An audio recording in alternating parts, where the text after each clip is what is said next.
Hey, welcome back to the channel. Today we're going to look at a pruner. Pruners sound kind of boring, but this one dates back to the turn of the 20th century. Beautiful ebony handles on this. We're going to talk not only about this pruner, but who made it. And that would be E.c. Simmons, one of the largest hardware manufacturers ever, who produced a terrific line of knives. Here's a book on E.c. Simmon's Keen Cutter knives. And we're going to talk a little bit about this knife in the upcoming video, so I hope you'll join me.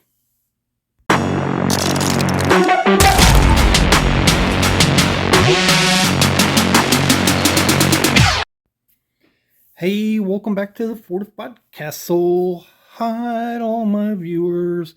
Man, really interesting knife. The knife is not so interesting. I mean, it's a pruner. It's the story behind the knife.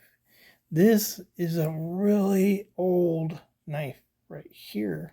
Beautiful, beautiful engraved silver on this knife. Look at that. Or watch. Look at that. And it dates to the 1800s. This is a 1895 silver dollar Liberty. And that's the time frame of this knife, and that's what makes the story interesting, but also the company, E.c. Simmons, because they made a fantastic knife. And so let's get into this knife right here. It is 4 inches. It's a single blade pruner. You have carbon steel bolsters, pins, and liners in this. That's pretty normal for America. Americans just believed that steel was stronger than brass and continued to use it, especially in more tool type knives. And so this is a knife that would have been used in a garden. A lot of wear on this hawkbill pruner.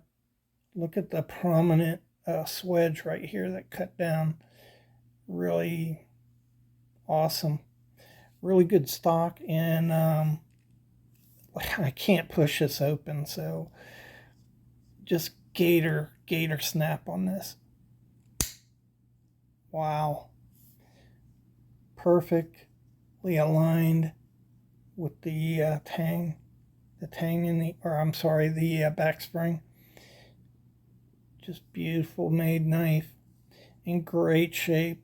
Beautiful ebony scales on this. Whoa, whoa, whoa. That's kind of interesting about this knife, that like the English, ebony was considered a premium wood because of the difficulty of attaining ebony. England obtained most of their from Madagascar, so that you had to go to Madagascar, cut the trees down, bring them back. At that time, there were sailing vessels around Cape Horn of Africa, one of the most dangerous waterways in the world, back to England where they were processed. So it was expensive. It's a premium wood.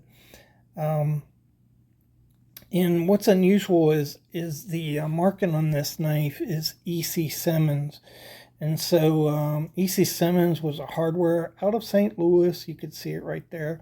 And they started out about 1866. And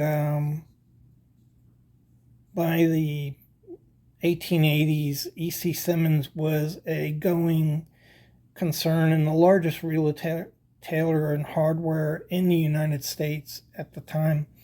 So, they were on that westward road and profited on all the movement west of America and provided hardware to folks heading out west. And so E.c. Simmons became a huge producer of knives. So E.c. Simmons himself from boyhood was fascinated with knives. So he collected knives. He's one of the few manufacturers of knives that actually collected knives. And so when he started producing knives, probably around 1874, they were selling their first knives. He personally went out and looked at knife companies to find the best made knives in the country, and he featured them in his hardware stores. And eventually, he ended up controlling Walden Knife Company, which produced a lot of his knives, not all of them, but Walden produced his premium King Cutter line right here. And the e.c.Simmonsknives logo on here was a secondary brand. It was a more inexpensive brand to the King Cutter brand. King Cutter was top of the line. So this was a knife that was not as expensive as King Cutter branded knives. But besides those, e.c.Simmonsknives had like 26 different brand names that they provided. In a catalog in 1908, they boasted that they had 3,000 to 4,000 knives on hand at e.c.Simmonsknives to provide people. Just amazing, phenomenal. The different styles of knives that they had. So very prolific. I think I want to say 1905. I might be a little off on these dates, but in 1905 they were awarded,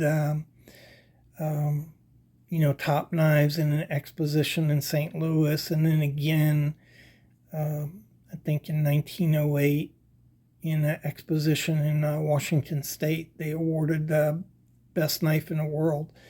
And so really fine knives, and you can tell, here's a knife that dates, this is a pattern 136, and so 135 is the base pattern. It had Coca-Cola scales, and the 136 is ebony scales.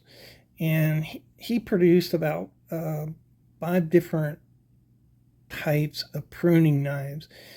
So this is a 136. It's not marked in the back. You see right there, there's no mark on there. I can't see one. But that's not unusual, because most knife companies didn't standardize putting the patterns on their knives until the 20s. This knife would date between 1905 and 1920. And so, probably just skipped it. Probably never had a pattern number on it. But they had those pattern numbers. They just didn't put them on their knives. Case didn't formalize putting their patterns on their knives till 1949. So it's just not something that every company did. And even companies who had good pattern numbers like Winchester and Remington didn't always put them on their knives. So just a really, I love having a piece of history like this. This thing is just incredible walk and talk on this thing. If you just take from 1920, you're talking 104 years old, and it could be older than that, certainly. Just incredible these things held up. And obviously this thing was used. You can see how rugged the back of the back spring is there. That's one of the difference probably between premium knife and one that wasn't made as well.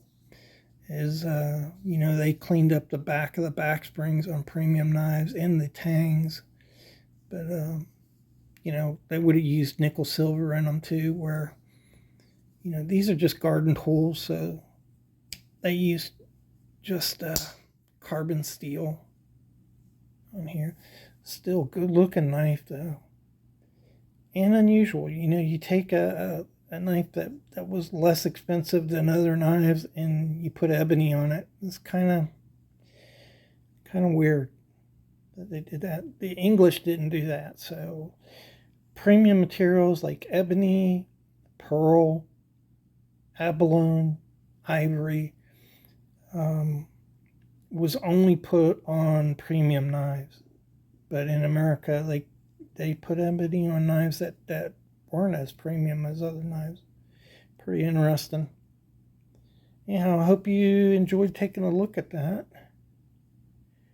Just a little bit of blade wear, but overall in fantastic shape. You know, fantastic shape on this knife. I hope you enjoyed the video. Hope you found it informative. And, you know, if you have questions, as always, I'll answer those questions for you in the comments if you put a comment in there. Thanks again, and I will see you in the next video.